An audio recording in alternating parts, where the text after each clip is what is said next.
his gym is right across the street from Costco on Pine Lake Boulevard, and I've been there early in the morning, and I'll tell you what, they got it going on. They're getting some people in shape. So I met him a couple of years ago. I've always wanted to have him come and speak. I think that what he has to offer is very powerful for anybody. And so I'm not going to spend any more talking. I'll let you go ahead and talk to these people about core muscle strength, and hopefully I'll learn a lot too. So take it away. Well, thanks for having me, Dr. Paul, and glad you guys all came out in the cold, because it is kind of chilly here today, but it's January in Nebraska, and that's kind of what we have to expect.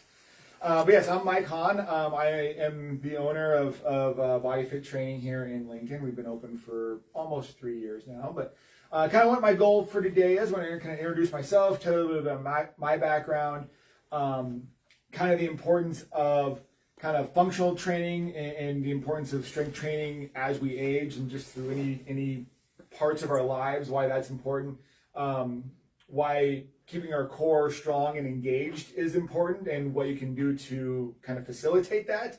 And then a little bit what we do at BFT to maybe help you guys along, make sure that you are strong, healthy, fit people. So I've done a lot of these. You know, you asked if I've done a lot of that. I've done a lot of talking. I've taught classes before. So if at any time I like to have these things be interactive. So if you have a question, feel free to spit it out. It won't bother me at all. Otherwise, I'll probably have some time at the end. You can ask questions. Cool? Yes. Cool. All right. Well, like I said, I'm Mike Hahn. I've been in Lincoln for 20, what year is it? 26 now. I've been in Lincoln for 25 years. I can't believe I've been here that long. I'm originally from Paxton, Nebraska, if you know where Paxton's at, way out west. And I went to the University of Nebraska. I was an exercise science major. So that's where I got into what I do now, obviously. So when I was in college, I worked for a physical therapy group, which kind of got me into learning about posture and core and stuff like that. I worked for Husker Rehab for many, many years. And I ran their gym in Beatrice, where I transformed a lot of people from from physical therapy to the gym. So worked with a lot of people with different comorbidities, different injuries, things like that. Then got into corporate wellness for a while, so trying to be in that part of the wellness world. Wellness is kind of one of those things where I obviously like strength, conditioning, stuff like that, but overall health and well-being is very, very important for everybody. So I did that at the Beatrice Hospital for a number of years, and was also in charge of the dietitians and stuff like that. So nutrition is also part of my background there. And then about 3.5 years ago, my wife and a business partner found BFT. We are a franchise, and decided that we should go with that. The reason we did that is we thought the programming that it offers is something that can benefit anybody of any age. The great thing about BFT, which is I'll talk to you at the end, is that our programs will meet you where you're at, regardless of whether you're someone who's like a former D1 athlete, which we have coming out of UNL, or we have people in their 80s that come in. So no matter what stage of life you're in, we got you covered there. Cool? So why is it important to stay strong? Our main thing at BFT is strength training. Okay, it's kind of the buzzword right now. Strength training is kind of a big deal, but it really should have always been a big deal. Maintaining proper muscle mass and strength throughout life is a huge component of your quality of life. Okay, we a lot of times think as we age, oh gosh, I can't go up and downstairs the way I used to, or I can't mow the lawn like this, or I can't, have the stamina. And we think, well, that's just part of the aging process. Well, it doesn't necessarily have to be. Okay, most times that is purely a lack of strength. We've lost it over the decades. I know everyone in here is, no more than 29 years old, so you don't have to worry about this. But after the decade of your 30s, you start losing 10% of your muscle mass for every decade thereafter. Okay, so that kind of compounds itself, kind of like interest, right? Compounding interest. Well, if you started in your 20s and 30s, as we all should have, strength training, we'd have this big capacity of muscle mass that even though we lost it as we age, it wouldn't be that far down, right? But not everyone gets to that point in their 20s and 30s, so they don't have the same starting point. Just like retirement, right? It's like your 401k, all those things. If you don't start up here when you're younger, it's hard to build that base up. However, there is no age or no limit as to when you can start strength training and have those benefits. I like to cite, there was an article we read in college that a bunch of, master students went to a nursing home and got a hold of a bunch of people in their 90s. And the average strength increase was over 200% out of those people that are in their 90s. Okay, and several of them were able to go home. And the reason I cite that is the only reason they were in a nursing home was because they didn't have the strength to take care of themselves. And when you think about that, it's picking up laundry basket, pouring a gallon of milk, carrying a pot of water, those types of things, getting in and out of the tub safely. Those are all strength components, and that's why maintaining strength is so important as you age, okay? And that's where functional training is so important. We'll talk about core stuff here in a moment, but functional training is vital to maintaining that independence that we all want to for as long as we can. And functional training is just that. We're training or we're doing exercises that are going to be functional to your daily life, okay? We're talking about squats. You're all in a chair. Every single one of us has to do a squat to get out of here, okay? Every single one of us has to. We do a ton of those a day. Getting in and out of your car, okay? Step-ups, lunges, means going up and down stairs, getting up and down curbs, those types of things, okay? Rowing, picking up a laundry basket, picking up a bag of leaves, pulling a garden hose, functional things, okay? Pushing stuff away. If you're pushing, it's not that hard, but pushing a covered door shut, stuff like that, that's kind of more range of motion things. But all those things are important to maintain your independence and your strength as you go through life, okay?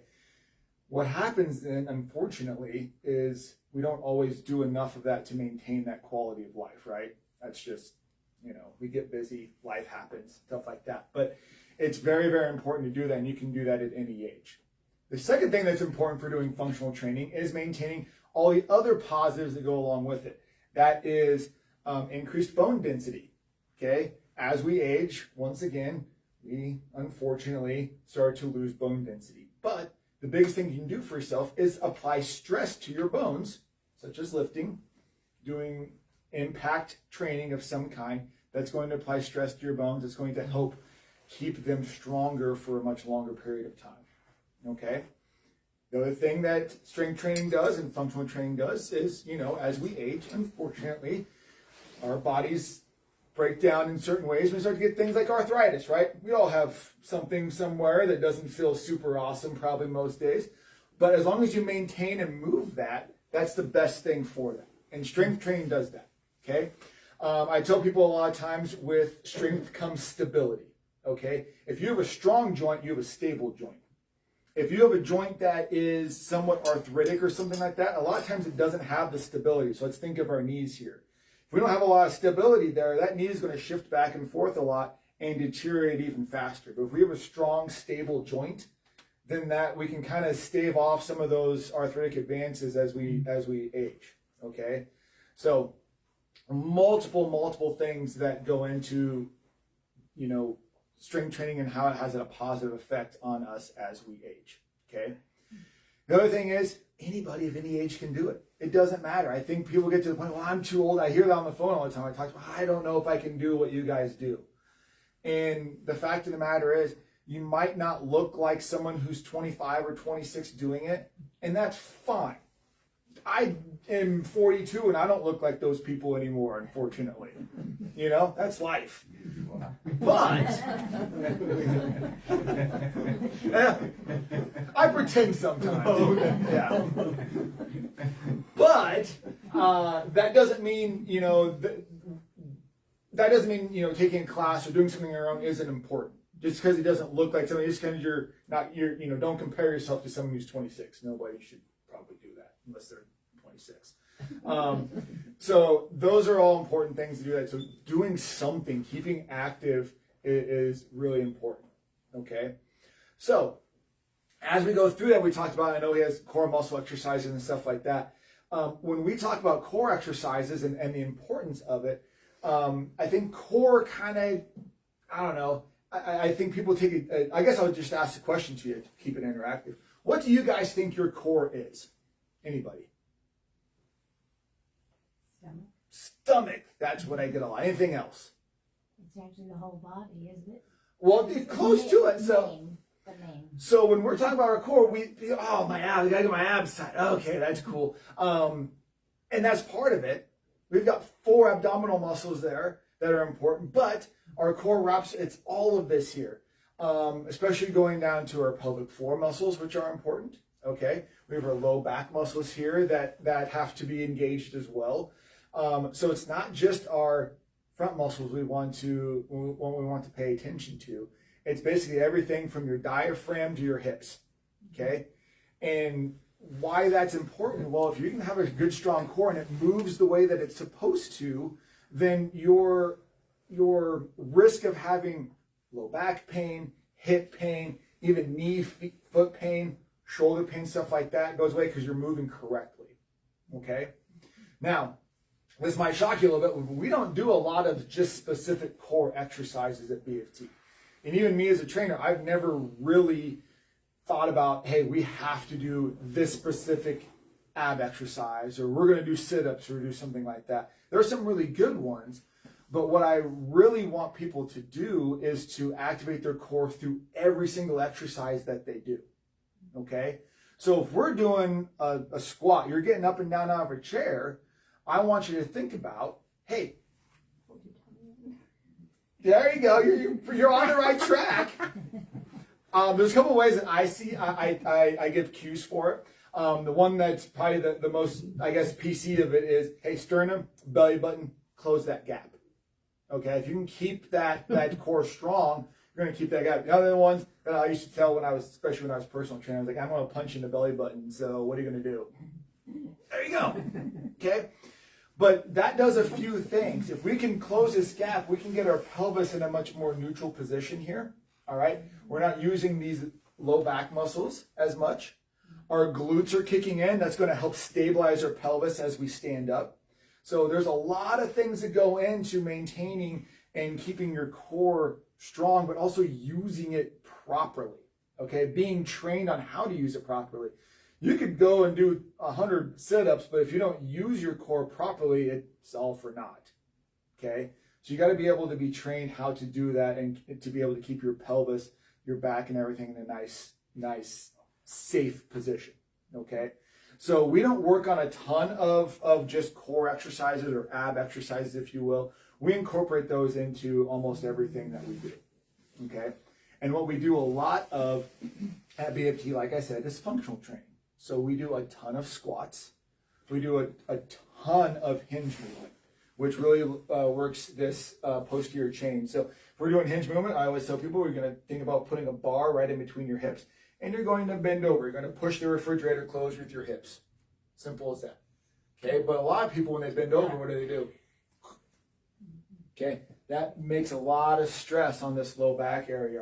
Our core's collapsed. It's not working. It's shut off. So you got to think about that. If we're bending over to do something, little soft knees, we're going to bend over, we're going to pick something up, and then we're going to use our posterior chain to pick us up. Because these muscles are much, much bigger than these muscles, right? So talking about me. Well, if you see something in what we're saying, it's very important. That's why I'm here, right? So that's when we talk about, like, there's a few core exercises that we really do like to do, like planks. Those are important, But you know what else is great? Push-ups. That's a moving plank. So we do a lot of push-ups. We do a lot of things like floor presses, where we push our low back into the floor, make sure that we're engaging that as we press up. Okay. Today, for instance, we did front squats where we put a bar across our chest. We're holding it here. If we let that bar pull us forward, then we're using our back. We don't really want to use that. We want to keep this core strong and drop down like that with the weight in front of us. So there's multiple ways that we can teach people how to engage their core properly, so that when you're at home and you're picking up a laundry, laundry basket full of clothes, or you're picking up that 50-pound bag of dog food off the floor, or pushing that snow shovel that we're inevitably going to have to do at some point, then you can engage those core muscles and keep that back and that pelvis and everything in a nice alignment so we don't get injured. Make sense? Mm-hmm. Okay, questions on that? I explained it all that well. I mean, I'm not done yet, but okay. I like questions. You guys, I'm just really I have a question. What do you think about kettlebell swings? Do you like love them. those? Yep, we have kettlebells. We have a ton of kettlebells at our gym, and we do a ton of those. Okay, now obviously you got to do this properly. So if we're doing kettlebell swings, we really want to make sure that we're hiking that kettlebell through, and then we shoot the hips up. Okay, it's not really a shoulder exercise. Okay, we're just but that arm is just basically like a rope. It's just swinging out there. If you feel it in your shoulders, okay, you're not using your glutes and hamstrings well enough. Okay, if you're feeling your back, once again, you're not using your glutes and hamstrings enough. If you get too far back here, then our abs are not engaged, our core is not engaged, you're going to hurt that low back there. So love them. They are really, really great for engaging your glutes and hamstrings and that whole posterior chain, but I also see a lot of people doing them wrong too. Mm-hmm. So, but yes, great exercise. And you can do those with, I mean, somebody just starting out can do those really lightweight. Oh yeah, Yeah. really light with the, and lightweight's fine. I will say one thing about lightweight on kettlebell swings. It's almost easier to do something that's a little bit heavier, because then when you're doing something really light, let's just pretend this is super light, right? If I'm just swinging this, instead of doing this part and pushing this, I don't have to do that, then I'm using my shoulder. Okay, so if you have a little weight and you don't have that strength in your shoulder to pull that up, you have to use these guys. So it's almost a little bit misleading to use something that's too light on a few exercises, because then you get some bad form going on. And there's a few other exercises like that. We do a ton of deadlifts in our gym. Okay, going a little too light isn't necessarily the greatest thing in the world either, because we can then overcompensate. Like, well, shoot, if I'm down here doing a deadlift, I can use my back to stand up. So if I put a little weight on there, that means I have to push my feet through the floor. I have to use my legs, otherwise that bar is not going to move. Okay, so a little bit of weight on some of these exercises is not a bad thing. So, a good question there. Okay? Good. Yeah. So, yes. How about lunges? Do you do a lot of those? Tons of them. Did them today. 2 different types. They're awesome. So, we did, yeah. Lunges are fantastic. Okay, they're maybe not anyone's favorite exercise, but they are vital for you being able to do things down the road. Okay, so for instance, we did one of my favorite things to have people do is lateral lunges, because we do so many things just moving forward. We don't go sideways very often. Okay. Now, why is going sideways very important? Well, if it gets icy out here, whatever, and you slip on the ice, I got to be able to do that. I got to have the strength, the speed, and the mobility to be able to hold myself up going sideways. Okay, so many people do not have that, and so if you never train that, you don't have that strength to do those things. Okay, you might find yourself in a situation where you have to, if I'm, I don't know, picking something awkwardly out of the back of a pickup or out of your trunk, you got to be able to step sideways and be able to hold yourself up on that. So lateral lunges, for instance, are extremely important. We do a ton of those. We do a ton of step-ups. One of our classes, it's called Hyper. It's short for hypertrophy. We do a lot of unilateral work in that particular class. So that might be something like a single rack kettlebell and lunges with a single rack. So that's going to alternate you from one side to the other, and you got to really compensate and pull these abs over here. Because when you're carrying something, groceries, a baby, a dog, I don't know, people carry their dogs, a purse, it's on one side of your body, right? Not on the other side. So we got to be able to teach your body how to stay up straight. Otherwise, you're going to be over here and have to go see Dr. Paul more, right? Which he wouldn't mind, but,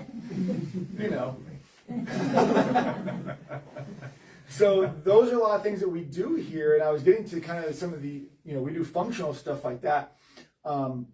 We do a lot of unilateral work in our training. Single arm shoulder press. Okay. Very rarely when we're in life are we doing something both hands with a nice straight bar or anything. It's not something that happens a lot. So we got to train our bodies how to do those things and do them safely and effectively and get stronger in those single planes of motion.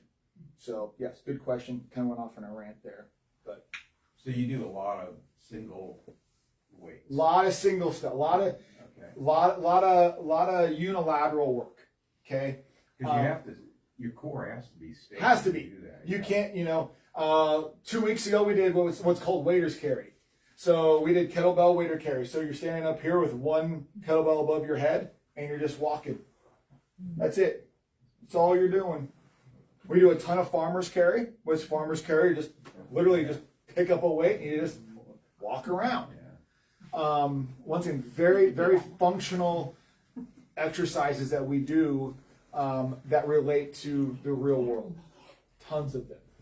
You ever do like 2 weights above your head? Oh, yeah. Walking around? Yeah. I know the Navy SEALs do a lot of that. We don't do that as much. We depends on the programming block that we're in, and I'll get to tell you how that is in a few moments. But yeah, we'll do double dumbbell carries every once in a while. Double waiter carries is what they're called. We do a lot of racked stuff. So, and when I say racked, it means the weight's going to be up here on our shoulders. Okay, so we carry either kettlebells, front racked squats like we did today. A lot of stuff like that, single rack things. Just because your core has to stay engaged to do that. Otherwise, you were just crumple down like a bag of potatoes. Okay, so it's just something that your body has to kick in. Now, if this is not something you're thinking here, gosh, I don't know if I can do that. Well, in each of our classes, we have 2 trainers. Okay, I'm a certified strength coach. I have another certified strength coach, and the rest of us are all certified personal trainers. So there's going to be multiple eyes on you to make sure you're doing this correctly. We don't expect most people that walk into our gym to have done any of this before, and that's totally fine. In fact, yes. How many pounds are those kettlebells? Yeah. Depends. We got a lot of them. So we have dumbbells from 5 to 85, and we have kettlebells from I think 13 to 88. What do you think a person should be able to? Great question. So, how do we know what weight to use? That is a fantastic question that I get a lot, and so I'm glad you asked that. So there's a couple different ways that we can determine what weight you should be using. If it's your first day in, we don't know. We've never seen you, and nor can we guess. Okay, it's not something that we should be doing. What we look at is we'll probably grab a weight that we seem is probably appropriate. We've been around the block. I've been doing this for 25 years, so I kind of know what people should and shouldn't be doing. But what we do look at a lot is a couple things. One, we do use heart rate monitors in our building. They do our chest monitors. So we do look at that on the screen and be like, okay, hey, Dr. Paul, we want you to be in our 70th percentile for this particular exercise. If you're in the 80 or 90 percentile, maybe you're doing a little bit too heavy. We can back that down a little bit. On the flip side, if you're at the 50th percentile, maybe you can do a little bit more. So that's one, I guess, way that we can look at it. But what we look at even more so is is your form correct? So you're doing that exercise correctly. And we look at speed. Okay, so if you're doing, say, a shoulder press and I'm doing this, and I have 8 reps to do that, I probably need more weight, right? My form's fine. Okay, if I can keep my form and I can go up and weight and that slows me down, I know I can go a little bit heavier. So I look at form and I look at speed. Okay, sometimes we do have to take weight away from people if their form is suffering. At the same time, we also don't mind if people fail. Failure is an option. I say that all the time. Failure is an option. If you don't get all your reps in on an exercise, but your form is fine, that's fine. If we're doing 8 reps of shoulder press and I get to 6, and I'm like, oh man, that's it. And the next one isn't going to happen. That's cool. There's nothing wrong with that. That means we have tapped out where we're at that weight. Next time we do that particular exercise, like, gosh, I did this at 30 pounds. Maybe next time I can try, I'm going to try for 8 on that because I only got 6. And then the next time, well, maybe I can try 35. And you can push yourself. You kind of know where that level is. And then we as trainers can see that, and we kind of push you as well too, to get the most out of that particular exercise in that particular class. Okay. As we talk through strength training and core work and stuff like that, I do see a lot of times people underestimating their strength. They get a little worried on, hey, should I be using this weight or that? And they ultimately go to the very lightest weight they possibly can, thinking that's the safest way to do something. And while it might be the safest, as in your form's going to be fine, you might not be getting much out of that particular exercise then. And then therefore, I hate to say it, you're kind of wasting your time at times. So you do need to push yourself along. Doesn't mean we have to be straining and killing ourselves every single workout. That's not what I'm saying.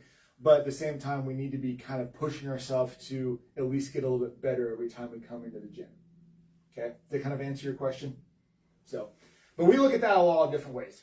And there's no particular right way or wrong way to say this is the right way or not. It really depends on the person.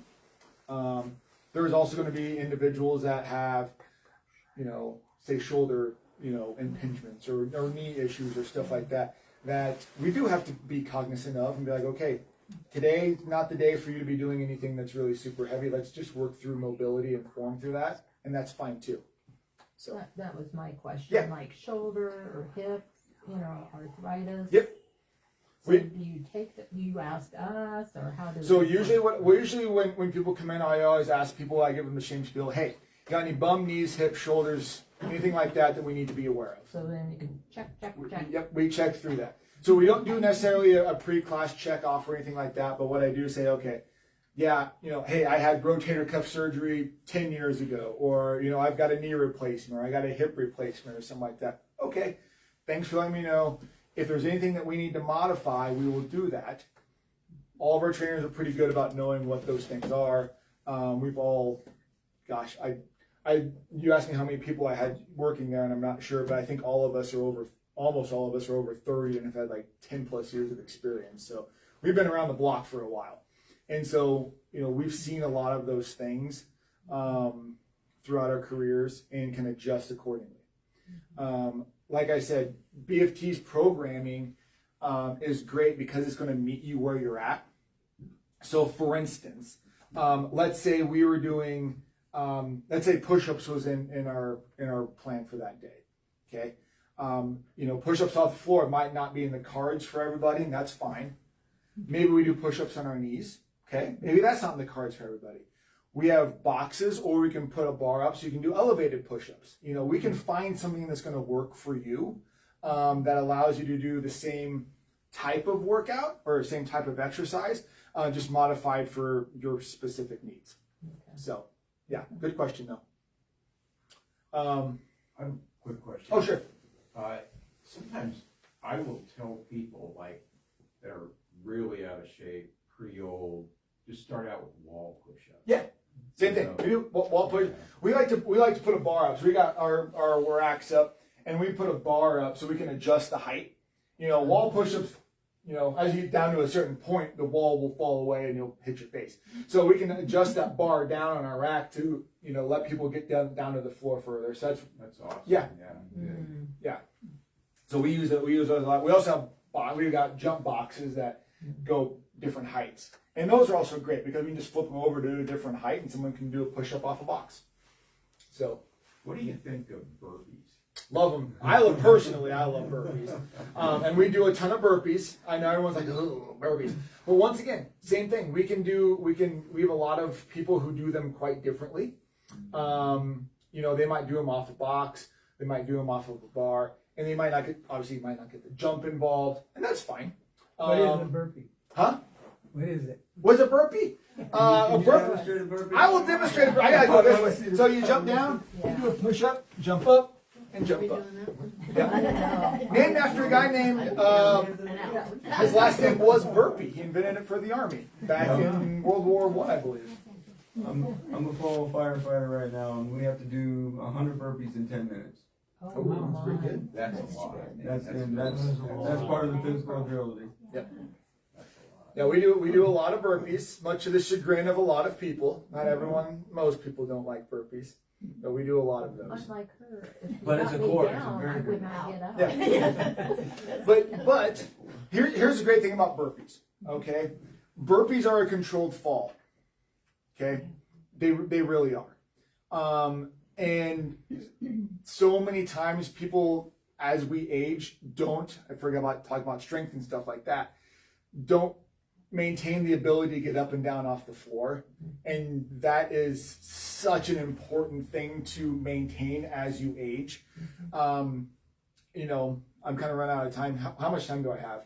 Just go ahead and take what you need. Okay. Well, I'm going to tell a story here. So I worked for the Beatrice Hospital for a long time, and I think at least 2 or 3 times a month we would have somebody that was an inpatient that fell and couldn't get up. Simple as that. So I used to teach classes, and I'm kind of surprised I didn't throw this in here before this, but I used to tell people, do you have the strength to do a push-up and a lunge to save your life? So think about that. If I fell and nobody was around, didn't have my phone, and it was either get up or lay there till someone finds me, and that might be whenever, could I do one push-up and one lunge to get off the ground to save myself? And that is nothing less than a strength issue. That's all that is. Obviously if you break something, that's a different story, but let's just say that didn't happen. Horror stories we always like to tell. There was one lady I remember, she was getting something out of her closet, fell forward onto a bunch of clothes, did not have the strength to get push off of those clothes, and she laid there for 3 days. Oh, gosh. It happens. Yeah. That happened to my aunt, and she died. Yeah. We've had people that's happened to, but yeah, I'm pretty sure this person did survive, but she was in the hospital for a long time. And the other thing is, once you get to that point, you're so dehydrated, you probably have rhabdo, there's a lot of different things going on there. Your body starts to shut down. So, do you have the strength to do a push-up and a lunge? That's super, super important for maintaining independence, which is what the goal is, right? Nobody wants to not be independent and have to be taken care of. I don't think anybody really wants that. But that's the importance of maintaining your strength. Is to be able to maintain your independence and quality of life for as long as you want to be that way, which should be forever. So Yeah, we ought to be able to, I think people ought to be able to maintain their independence into their 90s. should. I mean, if you take care of yourself. Yep. And there's pockets of populations throughout the world that can do that. Mm-hmm. So why shouldn't we? Yep. There's no reason why you can't. There's no reason why it can't happen in Nebraska. It's really just, unfortunately, you call it, the blue zones of the world, Japan, there's certain areas of California, stuff like that are those areas. But I had a client, we have a client who's 85. She's awesome. She can do a pull-up with bands, which is pretty remarkable for someone who's 85. When I was personal training, I had a client who, she was also 85, and she could step up on a 13-inch box without holding on to anything. That's pretty impressive. She gardened on her own. I can't remember if her bedroom or her laundry is on the second floor of her house. Lived by her own, mowed her lawn, all that kind of stuff. She was 85. There's, like you said, there's no reason why anybody couldn't do that. Honestly, the only thing that gets in anybody's way is ourselves, for the most part. So, but I'm kind of going over time here. So, I did want to say, you asked if I had some specials. So, for anybody who wants, we have what's called a VIP pass. So 7 classes here at BFT. If you want to try some classes out, we have some just lifting classes, and we have some conditioning classes, and we have some classes that are a little bit of both. And every week's a little bit different. We do go in 8 to 9 week training blocks. It does not matter when you start a block. It could start in the middle. We had a block that started last week, so we're kind of at the beginning of one. But every week's a little bit different. Some weeks we might have some lifting days that are like, Monday, Wednesday, Friday. Some weeks it's Tuesday, Thursday, stuff like that. So for instance, this week we have more conditioning style classes on Monday, Wednesday, Friday. We have strength classes today and Thursday, and kind of a mixed class on Saturday. Next week we have lifting classes on Tuesday, Thursday, Friday, and conditioning classes on Monday, Wednesday, and a mixed class on Saturday. So every day is a class all day long. So today is a class called strength. We did it for all day long. Doesn't matter. So if you come at 5 a.m. or 5:30, doesn't matter. Same class. Just how long to complete it? 55 minutes. Okay. In and out. 55 minutes. And that includes us doing what's called talk time. So we get up in front of the class. We tell you what you're going to do, how you're going to do it. And we demo the exercises. We all warm up together. We have screens in our facility that'll show you what the exercises are that you're doing. So we all warm up together. And then in that warm up, the coaches will go around and put you into small groups, usually groups sometimes paired up, sometimes with a group of, 3 or 4. Usually keep people that are, roughly the same skill set in the same group, stuff like that. So, if you're a brand new newbie person, we're not going to probably put you with, a D1 athlete. That's probably not what we're going to do. So don't worry about that. And then you kind of go around to different stations of different exercises throughout the roughly 44 minutes that we're actually doing a workout. And then we get done with that and we all stretch together and have a grand day. Then you recommend daily? So the great thing about BFT is our programming is set up for you to do it daily. That's how it's wrote. And the way it's wrote is we try to work, not which I should say over. We don't want to overwork any muscle group or energy system in a particular week, but we do work every muscle group and energy system every week. So we're not doing like legs back to back. For instance, today was leg day. On Thursday, when you come in and do a lifting day, it's going to be arms. So we're not going to overwork anything. So, you can come back every day. Now, if that's something gosh, that's way too daunting or that's just too much or whatnot, that's fine. We have people who come in and just do the lifting days. That's fine. We have people who just come and do the conditioning days.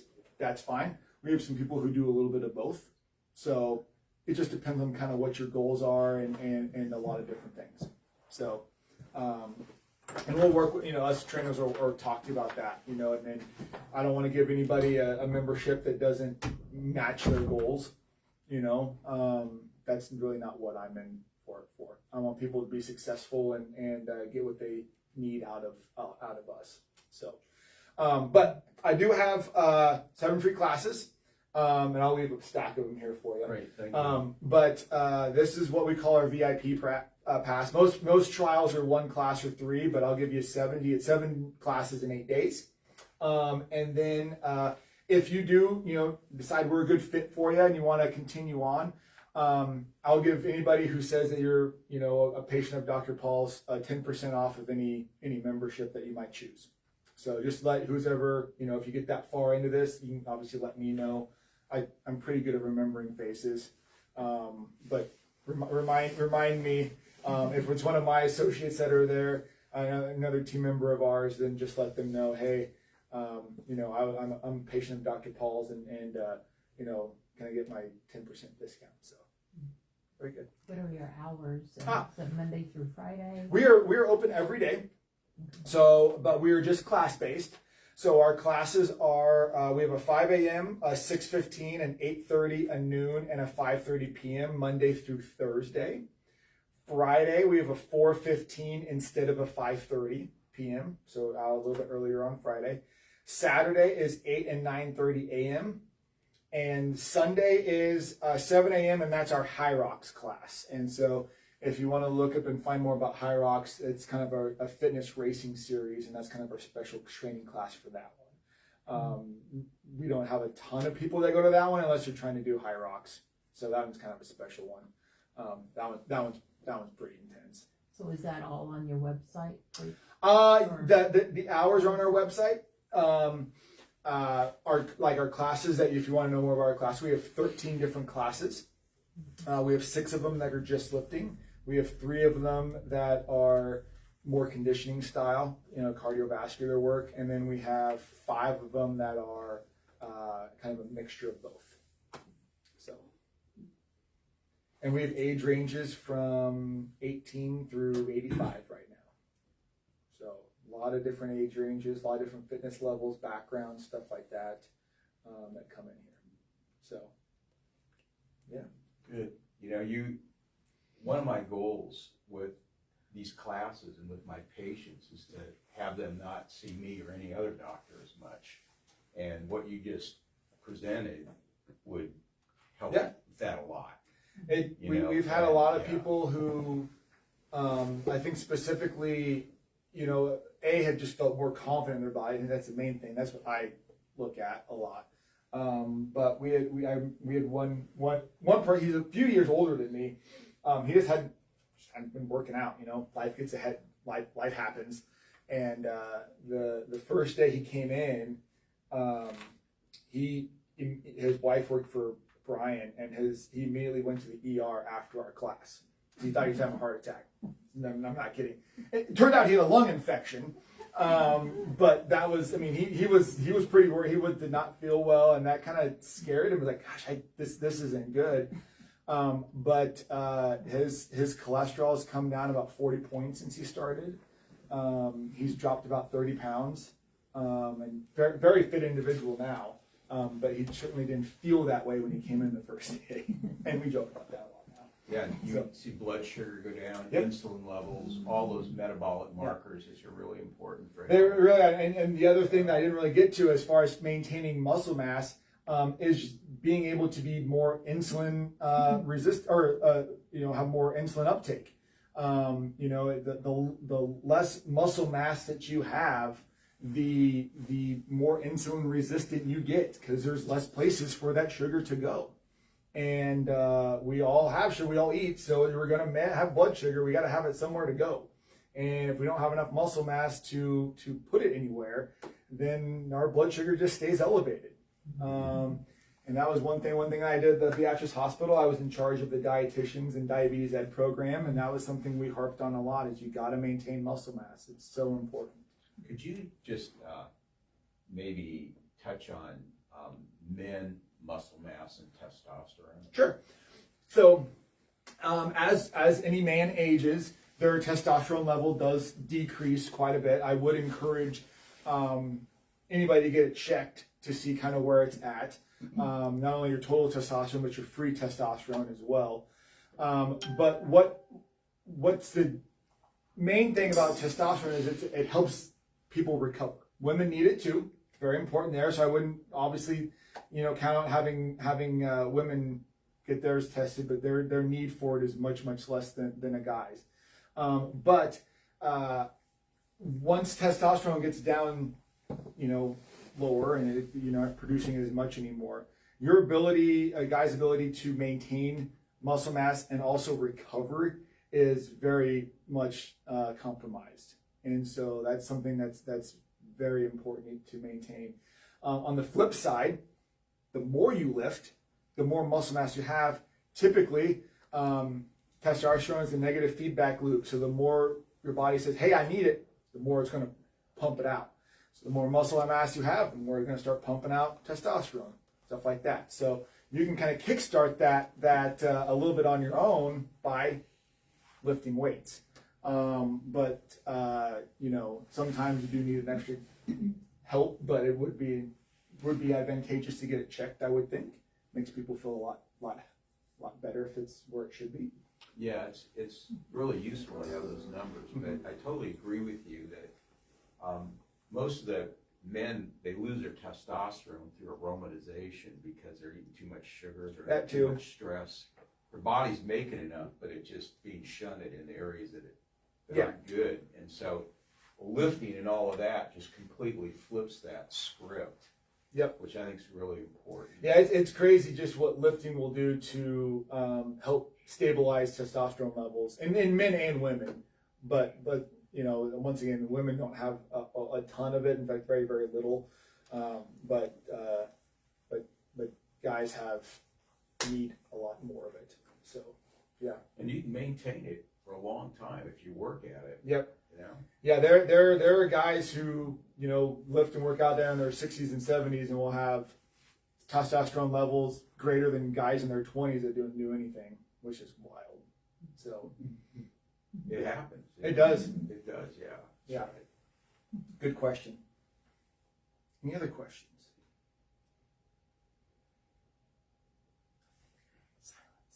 You got something that will add 30 yards to my drive? Yes. Sure he does. RDLs, get your glutes involved. Anytime you can swing through and get those glutes going. So if that, especially that right glute gets involved, you can snap through that a little bit faster. That'll help tremendously. Tremendously. I'll say I before I started BFT, I like to run. I still like to run a lot, but I was just lifting in my basement and more lifting just for maintenance rather than anything else. And since we started this, I think I've put on about 30 pounds of muscle since we started, in 3 years or so. And I probably have added at least 30 yards to my drive without doing much. I only go golf about twice a year, so that's all I have time for. But every time I'm like, oh, wow, I feel pretty good on that one. So it's incredible what adding a little strength will do. Well, So thank you so much. Yeah. And I Yes. you know, I'm going to change some of my workout because of what you well, said. come and see us down there. So Yeah. I'll leave some cards up here for you guys. You know, you can hit this QR code on here, or you can just give us a call or something like that and just say, hey, I'm a patient of Dr. Paul's. I'm going to leave a few brochures up here as well, so you can grab those, have a little bit more information. And then feel free to go to our website or check us out on Facebook or Instagram. You know, we like to do a lot of goofy things there, so if nothing else, we can entertain you. But come down and see us down. We're on 17th and Pine Lake. We're just across the street from Costco, as you said. So there's a giant UBT building there, and we're in the same parking lot as Jimmy John's and stuff like that. So come down and see us, and you know, get a couple free classes in. We're happy to work with you and see if we're a good fit. But whether we are or not, I still really encourage people to move and lift weights and you know, all those things, because you know, I've seen what happens when you don't do that, and I don't want to see that to too many people. So keep up the good work. Great. Thanks a lot. Thank you. Thank you all for coming tonight. Yeah, appreciate you guys.